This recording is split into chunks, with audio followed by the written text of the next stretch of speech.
Hello everyone, मैं आपका financial adviser हूं और आज हम क्रिप्टो करेंसी की कॉम्प्लेक्स लेकिन एक्साइटिंग दुनिया में जाएंगे।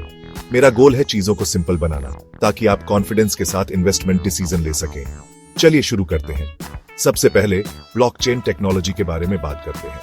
ब्लॉकचेन को एक डिजिटल खाता बही या रिकॉर्ड रखने वाला सिस्टम समझो।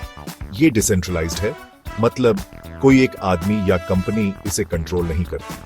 इसकी जगह ये कंप्यूटर्स या नोड्स के नेटवर्क के जरिए चलता है। इससे सिस्टम और भी सिक्योर और ट्रांसपेरेंट होता है। अब दो मेजर क्रिप्टो करेंसीज के बारे में बात करते हैं, बिटकॉइन और इथेरियम। बिटकॉइन 2009 में किसी या ग्रुप ने बनाया था जिसका नाम था सटोशी नाकामोटो। ये डिजिटल करेंसी का पहला उदाहरण है और इसे खरीदने, बेचने या लेन देन करने के लिए इस्तेमाल किया जाता है। दूसरी तरफ इथेरियम एक और तरह की क्रिप्टो करेंसी है।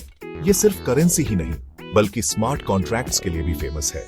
ये ऑटोमेटेड एग्रीमेंट्स होते हैं जो प्री डिफाइंड कंडीशंस पूरी होने पर अपने आप एग्जीक्यूट हो जाते हैं। तो ट्रांजैक्शंस कैसे काम करते हैं? जब आप क्रिप्टो करेंसी ट्रांजैक्शन करते हैं तो ये ब्लॉकचेन नेटवर्क पर रिकॉर्ड हो जाता है।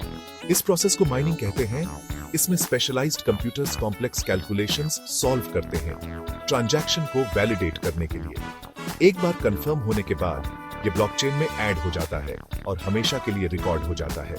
अब क्रिप्टो करेंसी में इन्वेस्ट करने के बेनिफिट्स और रिस्क के बारे में बात करते हैं। Benefits, high returns. Crypto currency में इन्वेस्ट करने से अच्छे रिटर्न्स मिल सकते हैं, जैसे बिटकॉइन और इथेरियम की कीमतों में तेजी से बढ़ोतरी देखी गई। डिसेंट्रलाइजेशन, कोई भी सरकार या बैंक क्रिप्टो करेंसी को कंट्रोल नहीं करता, जिससे आपको ज्यादा फाइनेंशियल फ्रीडम मिलती है। लेकिन रिस्क भी है। वॉलेटिलिटी, क्रिप्टो करेंसी की कीमतें बहुत ज्यादा ऊपर नीचे हो सकती हैं। ये रातों रात बढ़ सकती है, लेकिन उतनी ही जल्दी गिर भी सकती है। लैक ऑफ रेगुलेशंस, कुछ देशों में क्रिप्टो करेंसी रेगुलेटेड नहीं है, जिससे फ्रॉड का रिस्क बढ़ जाता है। क्रिप्टो करेंसी का ट्रेडिशनल फाइनेंशियल सिस्टम्स पर बहुत बड़ा असर हो सकता है। अगर ये और पॉपुलर हो जाता है तो लोग बैंक्स के साथ कम ट्रांजैक्शन करना शुरू कर सकते हैं। ये बैंक्स और गवर्नमेंट्स दोनों को अफेक्ट कर सकता है, क्योंकि crypto currency traditional banking systems के बिना ही काम करती है। अब दो और जरूरी टर्म्स पर बात करते हैं, स्मार्ट कॉन्ट्रैक्ट्स और NFTs. Smart contracts digital agreements होते हैं जो बिचौलियों के बिना ऑटोमेटिकली एग्जीक्यूट हो जाते हैं। उदाहरण के लिए, अगर आप कुछ खरीदते हैं तो स्मार्ट कॉन्ट्रैक्ट ये सुनिश्चित करता है कि पेमेंट और डिलीवरी सही तरीके से हो। एनएफटीज या non fungible tokens unique digital assets होते हैं जिन्हें आप कलेक्ट कर सकते हैं।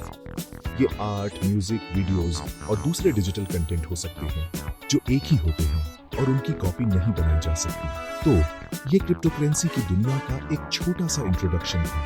हमने blockchain, bitcoin, Ethereum, mining, smart contracts और एनएफटीज के बारे में बात की। हमने क्रिप्टो करेंसी में इन्वेस्ट करने के फायदे और नुकसान पर भी चर्चा की। अगर आप इन्वेस्ट करने की सोच रहे हैं तो हमेशा रिस्क को समझें और सोच समझकर डिसीजन लें। याद रखें, क्रिप्टो करेंसी का भविष्य एक्साइटिंग है, लेकिन किसी भी इन्वेस्टमेंट की तरह हमेशा सावधान रहें। अपने सवाल नीचे कमेंट्स में डालें।